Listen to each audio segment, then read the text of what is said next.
नमस्कार साथियों। वर्तमान प्रदेश सरकार जो कांग्रेस पार्टी की है, इसमें हर काम में एरर नजर आ जाता है और बड़े आराम से जो उपभोक्ता हैं उनको कह दिया जाता है कि सिस्टम एरर है।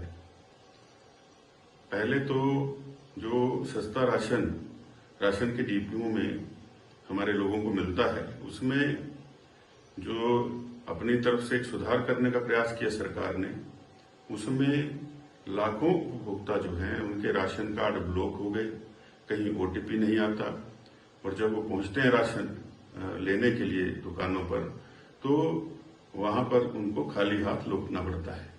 और इससे न केवल उपभोक्ता परेशान है बल्कि जो हमारे 5000 राशन डिपो होल्डर हैं उनको भी परेशानी का सामना करना पड़ रहा है।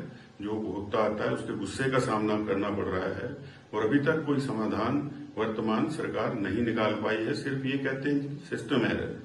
ऐसा ही सिस्टम एरर आप स्मार्ट मीटर्स में ले आए, जगह जगह स्मार्ट मीटर्स लग रहे हैं, 2-2, 3-3 महीने हो गए स्मार्ट मीटर्स को लगे हुए, अभी तक लोगों को बिल नहीं आ रहा है। और जो प्रीपेड हैं उनको रिचार्ज कैसे करना, उसका कोई सिस्टम नहीं है। जब विभाग से पूछते हैं, कॉरपोरेशन से पूछते हैं तो कहते हैं जी तो सिस्टम में एरर है। तो धरातल पर आप ऐसी चीजें क्यों उतार दे रहे हैं जल्दबाजी में कि जिनको पहले परखा ही नहीं गया था कि इस तरह के एरर ना आए, जो आम जनता है वो परेशान ना हो। और आम जनता को तो इस बात का भी बोझ पड़ेगा जब आप 2-3-4 महीने का बिल इकट्ठा दे दोगे। कोई दे पाता है, कोई नहीं दे पाता है।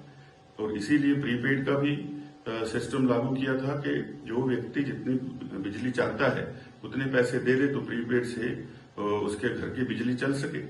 तो ये सारी परिस्थितियां ऐसी इस प्रदेश के अंदर बना के रख दी हैं कि हर आम जन जो है वो परेशान है। और जब वो अपनी ही इन रोजमर्रा के कार्यों से परेशान रहेगा तो अपने दूसरे काम कब करेगा। और डिपुओं की ऐसी हालत है कि वहां राशन कार्ड के एरर को तो छोड़ दीजिए, जो उसमें सप्लाई आ रही है, चाहे तोता छाप तेल आ रहा है, चाहे नमक आ रहा है, चाहे दालें आ रही हैं, और उसके अंदर क्या मिल रहा है, मरे हुए चूहे मिल रहे हैं राशन के अंदर। तो ये चीजें किसने देखनी है और क्या इसकी गुणवत्ता की कोई जांच नहीं होती है, या जो दे दिया जाता है, जो ले आता है पैकेट बंद करके वो बेच दिया जा रहा है। तो लोगों को क्या खिलाना चाह रहे हैं? 3rd ग्रेड का खाना जो है वो डिपों के माध्यम से हिमाचल की जनता को खिलाना चाह रहे हैं। मेरा ये मानना है कि अगर नहीं हो पा रहा है तो ये किसी और एजेंसी को काम दे दीजिए जो कि कम से कम अच्छा भोजन हमारे प्रदेश की जनता तक पहुंचा सके, क्योंकि अच्छे भोजन से ही व्यक्ति का शरीर स्वस्थ रहता है। और कई स्टडीज अब ऐसी आई हैं कि अगर गुणवत्ता भोजन की ना हो तो कई गंभीर बीमारियां लोगों को हो रही हैं। तो क्या इस प्रदेश की आने वाली नस्लों को बीमार करना चाहते हैं शारीरिक रूप से?